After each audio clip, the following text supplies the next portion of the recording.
Hi viewers, welcome to అక్షరం yes TV. నేటి వార్తలకు స్వాగతం.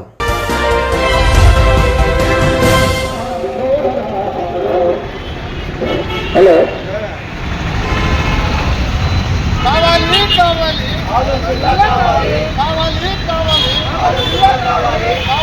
కావాలి కావాలి ఏకం చేయండి. ఆందోళన జిల్లా నిరాహార దీక్షను ఏకం చేయండి.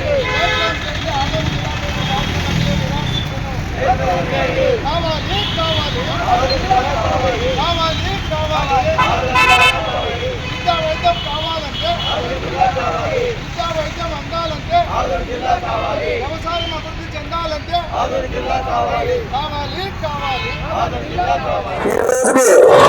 106వ రోజు దీక్ష కొనసాగుతుంది. ఈ విలయ నిరాహార దీక్ష ఆదోని జిల్లా సాధించేంత వరకు కొనసాగాల్సినటువంటి అవసరం ఉంది. ముఖ్యంగా ఆదోని పశ్చిమ ప్రాంత చరిత్రలోనే కనువిని వెరగని విధంగా ఒక చైతన్యం ఆదోని జిల్లా రావాలనే చైతన్యం రావడం జరిగింది.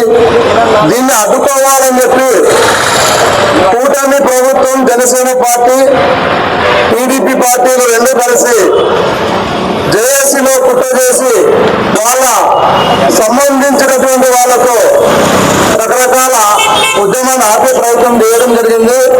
ఆ కుట్రని గమనించినటువంటి ఆదోని జిల్లా సాధించాలని ప్రజా సంఘాల నాయకులు చేయించి ఆ ఉద్యమాన్ని ఈరోజు ముందు తీసుకుపోతున్నటువంటి పరిస్థితి.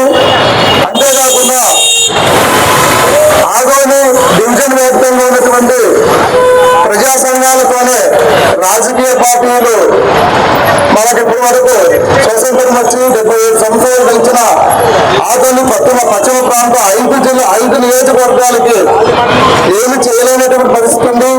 తాగునీరు, సాగునీరు కనీసం ఇవ్వలేనటువంటి పరిస్థితిలో ఉన్నటువంటి పరిస్థితిని గమనించిన విసిగి వేసాడిన కడుగు వలసలతో పెట్టుకుంటున్నటువంటి ప్రాంత ప్రజలంతా ఏకమై ఈరోజు ఆదోని జిల్లా కావాలంటున్నారు. ఆదోని జిల్లా అయితే ఎవరికి ప్రయోజనం అంటే ఈ ప్రాంతంలో 5 నియోజకవర్గాల ఉన్నటువంటి ప్రాంత ప్రజలకు ప్రయోజనం. అంతేకాకుండా రాజకీయ నాయకులకి ఏమి ఎందుకు మా ఓట్లు వేసుకుని మమ్మల్ని పరిపాలించి మేము అడిగినటువంటి మా ఆదోని జిల్లా డిమాండ్లు ఎందుకు పేదోడు పెడుతున్నారు, కుట్రలు ఎందుకు చేస్తున్నారు, కొంతమందితో ఈ ఉద్యమాన్ని ఆపించాలని ప్రయత్నం ఎందుకు చేస్తున్నారు, ఎందుకోసం చేస్తున్నారు, ప్రజల కోసం ఉన్నారా లేదా మీ పార్టీలు ఓపెన్ గా చెప్పాల్సినటువంటి అవసరం ఉందని చెప్పి ఈ దీక్ష వేదిక నుంచి నేను సవాల్ చేస్తున్నా.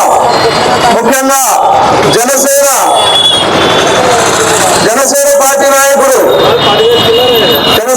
నాయకుడు మల్లప్ప గారు ఏమన్నారు, కుటుంబ సమేతంగా వచ్చి నేను ఇక్కడ ఆమరణ నిరాహార దీక్ష చేస్తానని చెప్పారు.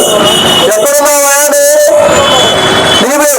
మొన్న 21వ తేదీ నాడు మీరు పత్రికా విలేకరుల సమావేశంలో ఏం చెప్పారు? మీరు ఆదోని దీక్ష శిబిరాన్ని ఎత్తివేయాలని చెప్పారు.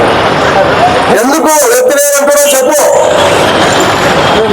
మీ ప్రభుత్వంలో రోజు సచివాలయంలో ఎన్ని జీవోలు వస్తున్నాయి, వాళ్ళ ప్రయోజనాల కోసం ఎన్ని జీవోలు తెస్తున్నారు. ఆదోని జిల్లా కావాలని ఒక గెజెట్ నోటిఫికేషన్ ఇచ్చేది మీ చేత కాదంటే ప్రకటించండి. ప్రజల్ని మోసగిస్తారు. అందరూ దీక్ష శిబిరం దగ్గరకు వచ్చి దీక్షలో ఆమరణ నిరాహార దీక్ష కూర్చుంటారని చెప్పి దీక్ష ఎత్తేయాలని అధికారులు నీకు ఎవరిచ్చారు? ప్రజల పోరాటాన్ని ఆపాలని అధికారులు నీకు ఎవరిచ్చారు? ఏమో ప్రజలు ఊరుకుంటున్నారు అనుకోండి. ఎట్లా మాట్లాడినా వెనక్కి తీసుకోవాలి. జనసేన మల్లప్ప దీక్ష శిబిరాన్ని ఎత్తివేయాలని చెప్తున్నటువంటి విలేకరుల సమావేశంలో చెప్పినట్టు మాటని వెనక్కి తీసుకోవాలని జేఏసీగా డిమాండ్ చేస్తున్నాం. చాతనైతే జిల్లా తెస్తామని చెప్పు, చాత రాకుండా చాతరావని చెప్పేసి ఎవరిని మోసగించాలని చెప్పి ప్రజలు ఓట్లేసుకొని ప్రజలు అడుగుతున్నటువంటి భౌతికమైనటువంటి డిమాండ్ని నెరవేర్చలేనటువంటి పార్టీ మీ ఏం పార్టీ? ఎవరి కోసం పెట్టారు మీ పార్టీ? దళాలకి లేదా దోపిడీ చేసేదాని కోసం పెట్టారా అని మల్లప్ప గారిని కూడా సింగల్ గా మిగతా నాయకుల్ని రోజు రోజుకు రైతాం ముఖ్యంగా దీక్ష శిబిరాన్ని ఎత్తివేయాలని చెప్పినటువంటి ఏకైక రాజకీయ నాయకుడు మల్లప్ప గారే. ఆయన క్షమాపణ చెప్పాల్సినటువంటి అవసరం ఉందని చెప్పి నేను డిమాండ్ చేస్తున్నా. దీక్షను నీదా, నువ్వు వచ్చావా, వచ్చి కూర్చున్నావు, ఆమెను వివేచన చేస్తున్నావు, మరి ఏమైనా ఎందుకు ఎక్కడున్నాను? నీ పవన్ కళ్యాణ్ చెప్పి ఆమె జిల్లా తీసుకురా, అధికారంలో ఉన్నారు కదా. నీ పవన్ కళ్యాణ్ గారు ఉప ముఖ్యమంత్రి కదా, చేయడానికి పరిస్థితి ఉన్నారు. ఆమెను కాకపోతే కాదని చెప్పండి. ఏదో ఉన్నాయంట, ఏదో అడ్డంకునే ఉంటారు. ఏం పండుగ ఆదరణ ఆదరణ పండుగ ఏదో అడ్డం ఉందా మీ ప్రభుత్వానికి? ఒక జీవోగా ఒక గజ్జి కూర్చున్నా కదా ఇవ్వాలని ఇవ్వకంటే ఎందుకు వచ్చి చెప్పారు?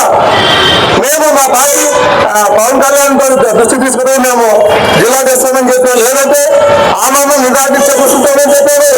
ప్రభుత్వంలో ఉంది ఎందుకు చెప్పాము ప్రజలకి?